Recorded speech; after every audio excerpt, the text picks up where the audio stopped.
አሰላሙ አሌይኩም ረህመቱላሂ ወበረካቱ። ውድና የተከበራችሁ ቤተሰቦች እንዴት ናቸው? ሰላም ናቸው? ዛሬ እንግዲህ እየላችሁ የመጣሁት ያው ሩታና አብርሽ ነው። ሩታና አብርሽ እንደሚታወቀው እንግዲህ ተለያይተው ያሉ ናቸው።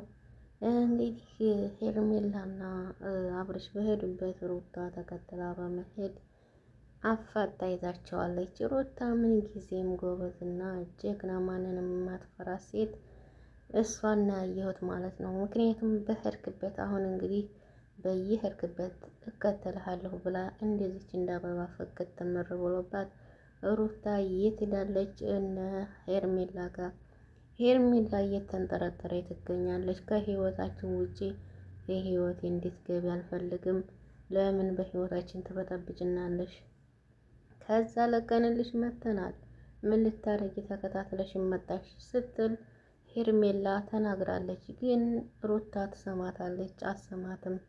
ምክንያቱም በሰው ህይወት የገባችው ሄርሜላ ናት እንጂ ሩታ አይደለችም። ሩታ ደግሞ የልጁ አባት ነው። ምንም ቢሆን ምንም ቢፈጠር ሰው የማይጣላና የማይጋጭ የለም። ሁሉም ነገር አላፊ ነው። እንደዚህ ማድረግ የለባትም። ሄርሜላ ጥግሽን ብትይዚ ይሻልሻል። አነጋገሯ ከነ ሁሏ እንዴት እንደምትደብር ሩታ እኮ ዳይመንድ የሆነች ናትና ለሁሉም ነገር ክብር ያላት የምትናገራቸውን ነገሮች አውቃ መሬት ጠብ የማይሉ ንግግሮቿ በቃ ብቻ ይህንን ያደረገችው መጀመሪያ እሷ ይህን መስዋዕትነት ከፍላ እዚህ የደረሰችበትን ህይወት እንደገና እሷ ልትነጥቃት አይገባም። በሰው ህይወት የገባሽው ሄርሜላ ነሽ። አሁንም ከሰው ህይወት መውጣት ትችያለሽ። የሰው ነው። ስለዚህ አንቺ አርፈሽ ጥግሽን ብትይዢ ነው የሚሻልሽ። ሩታ ምን ጊዜም ወደፊት ነው፣ ወደ ኋላ አታልም። እንግዲህ ጥፊ እንዳይከተልሽ አንቺ ብቻ ነሽ የቀረሽው። ሁሉንም እንግዲህ አይተናል። ሩታ ሴት አትል ወንድ አትል በጥፊ ነው የምታስተናግዳቸው። በእንግዲህ በአንደበቷ በቃሏ በደንብ ታናግራቸዋለች። ከዛ አልፈው ተርፈው አልሰማት አሉ ደግሞ ጥፊ ይከተላቸዋል። እና እንግዲህ አሁን ላይ ሩታ ጀግና ነብር ሆናባታለች።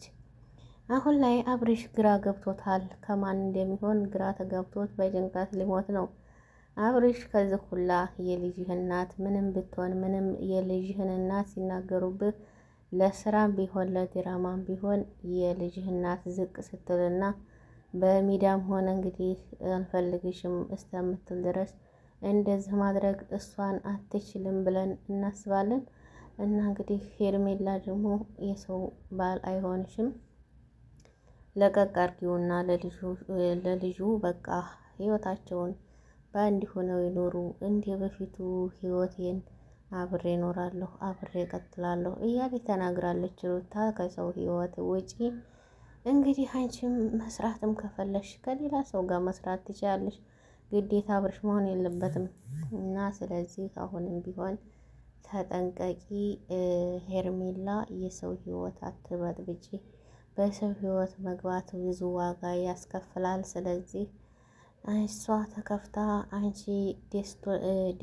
ደስ ልልሽ አይገባም።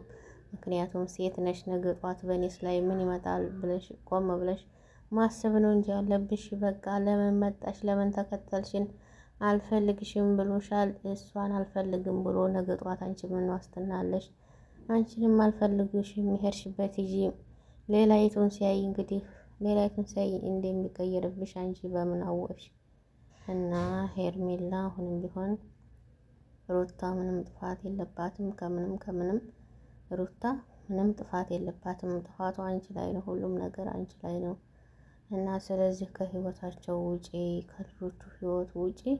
ሩታ ምን ጊዜም ቢሆን ለሰዎች ጥሩ መልካም የምታስብ ያንን ያደረገችው እንግዲህ እሱን ለማናደድ እና ለሱ በቃ ለሷ ምን ያህል ቦታ እንዳለው ለማወቅ እንጂ እነዛን ፈልጋቸው አይደለም ያመጣቻቸው። ስለዚህ መጀመሪያውንም እሱም ይሄንን እሷን ላስቀናት የፉክክር ደጃፍ ሳይዘጋደር አይደለም የሚባለው። እና ይሄ እልክና ወይንም በቃ ግራ የሚያጋባ ነገር ይሄ ጥሩ አይደለም ብዬ አስባለሁኝ። እና ለማናቸውም እንደዚህ ማድረግ የለብሽም ሄርሜላ። በሰው ህይወት ይወጡ። የመቼ የኖርሽው ህይወት ነው የመቼ እንዴ? ትንሽ ብለሽ አታፍሪም እንዴ? አይንሽን በጨው አጠብሽንሽ ትንሽ ታቆጃለሽም። ኧረ እንዴት ሴት ማለት እንደው ክብር ያላት በቃ ተፈልጋ ስትገኝ ነው።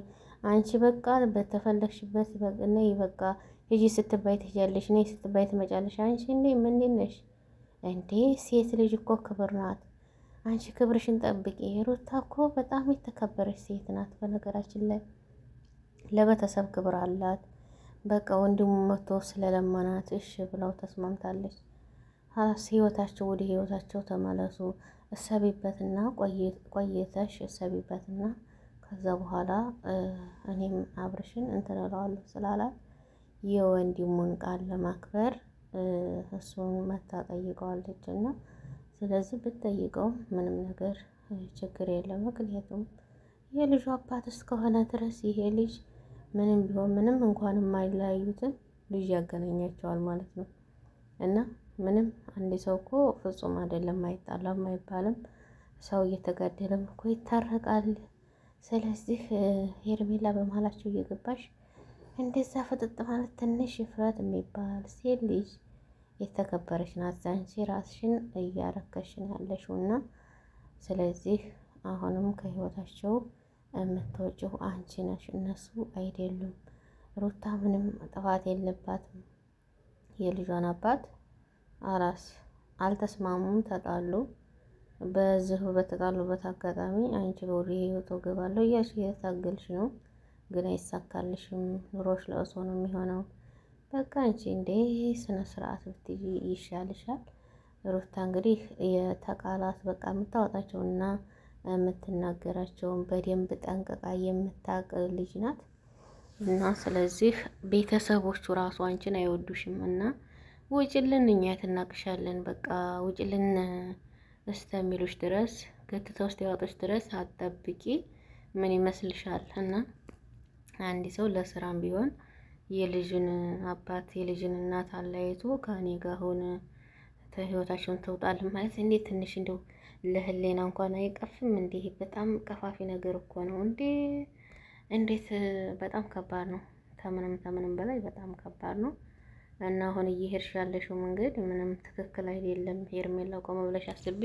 ምናልባሽ ቤተሰብ ካለሽ የሚቆጣሽ ታለሽ፣ ግን ዛሬ ሰዓት ቤተሰብ በደንብ ቢያሳድጉ በጣም ከባድ ነው እና ስለዚህ ክብር ለቤተሰቦቻችሁ ስትሉ ለቤተሰብ ክብር መስጠት አለባችሁ። እና አስተዳደግሽ አወልሽ የሰው ልጅ እንደዚህ የሚመጣው ከአስተዳደግ የተነሳ ነው።